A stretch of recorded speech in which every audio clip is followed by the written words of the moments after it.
My story's name is Christmas Island Ghost and Christmas Island, which is situated in the Island Ocean, which is under Australia territory. Recently,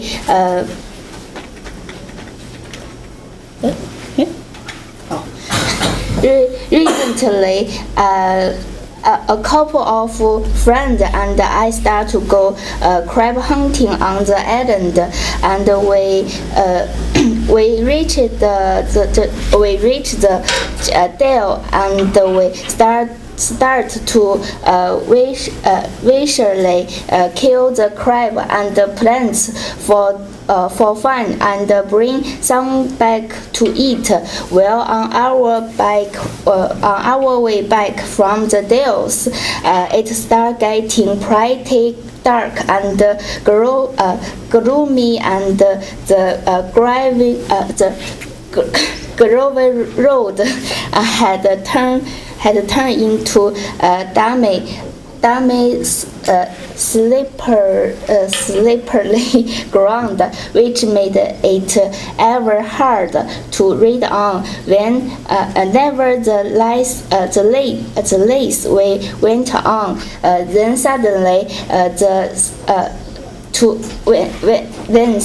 to the side of my eyes, I saw these dark green glowing things hanging about a meter off the ground. So we just tried to ride faster, but the road slowed us down, and so on until we reached the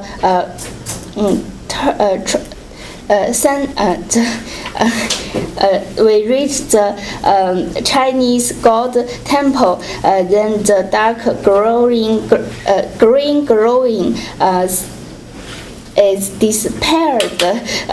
What we saw next was freaking ghost man, and like about halfway there, we heard a loud ghost footstep running ahead of us on the road. Good time. Thank you. A young girl in need of a job was able to find work as a babysitter for a couple who lived in a large, isolated old house. They were going out to see a movie that night and left a teenage babysitter in charge of their two young children. The babysitter put the children to bed when it got late, and then went downstairs to watch some TV. She was just getting comfortable when she heard the phone ringing. When she answered it, all she heard was heavy breathing, followed by a man's voice asking, "Have you checked on the children?" Freaked out, she hung up the phone, trying to convince herself that it was just someone playing a practical joke on her. She went back to watching TV, but about 15 minutes later, the phone rang again. She picked up the receiver and heard hysterical laughter from the other end of the line. Then the same voice asked, "Ha ha ha, why haven't you checked on the children?" The babysitter slammed down the phone. The poor girl was frightened out of her wits and immediately called the police. The operator at the police station told the babysitter that if the man called again, she should try to keep him talking. That would give the police time to trace the call. A few minutes later, the phone rang a third time, and when the babysitter answered it, she heard the heavy breathing again. The voice on the line said, "You should really check on the children." The babysitter listened to him, laughing hysterically for a long time. She hung up the phone again, and almost immediately it rang again. This time, it was the operator from the police station who yelled, "Get out of the house right now! The calls are coming from the upstairs phone." The babysitter dropped the phone in shock, and suddenly, she heard heavy footsteps walking down the stairs. Without pausing for a second, she ran out of the house as fast as her leg would carry her. Just as she closed the front door behind her, A man's hand slammed against the glass. She screamed and ran out into the street just as the police car was pulling outside. The police searched the house and found 2 children upstairs, hiding in a closet, crying uncontrollably. Good. Okay. Something scary happened right one night when I took my grandmother home. After dropping her off, I was ready to pull out of the driveway and had to wait for a car to pass by. But suddenly, it disappeared. I got scared, so I wanted to go inside of my grandmother's house.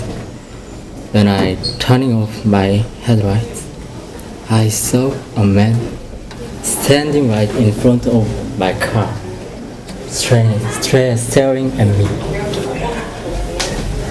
The end? No. When he put his hand on the hood, it passed right through.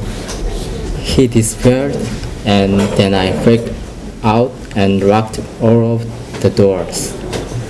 I wanted to go home, but the car wouldn't start, and I was too scared to get out. I called my brother and told him what I saw, but he started making fun of me. Oh, it's very fun. Good night, my sister. So I called my mother. Mama, help me. She called a man with a tow truck and came with him. The next day, I went to go the mechanic and asked him what was wrong with my car. He told me that someone tore all the wires out of the engine. Since then, I never drive around at night. This happened about 4 years ago, and it still scares me. Thank you. Excellent. A teenage boy drove his date to a dark and deserted lover's lane for a makeout session.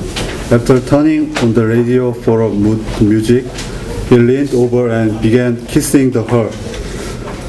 A short while later, the music suddenly stopped and an announcer's voice came on, warning in an urgent tone that a convicted murderer had just escaped from the stated insane asylum, which happened to be located not far from Lover's Lane, and that anyone who noticed a strange man lurking about with a hook in a place of his right hand should immediately report his whereabouts to the police. The girl became frightened and asked to be taken home. The boy, feeling bored, locked all the doors instead and, assuring his date they would be safe, attempted to kiss her again. She became frantic and pushed him away, insisting that they leave. Relating, the boy pivotally jerked the car into the gear and spun its wheels as he pulled out of the parking space. When they arrived at the girl's house, he got out of the car and, reaching to open the door for her, began to scream uncontrollably. There, dangling from the door handle, was a bloody hook. Yes. Excellent. Well done. Okay, see you guys on Thursday.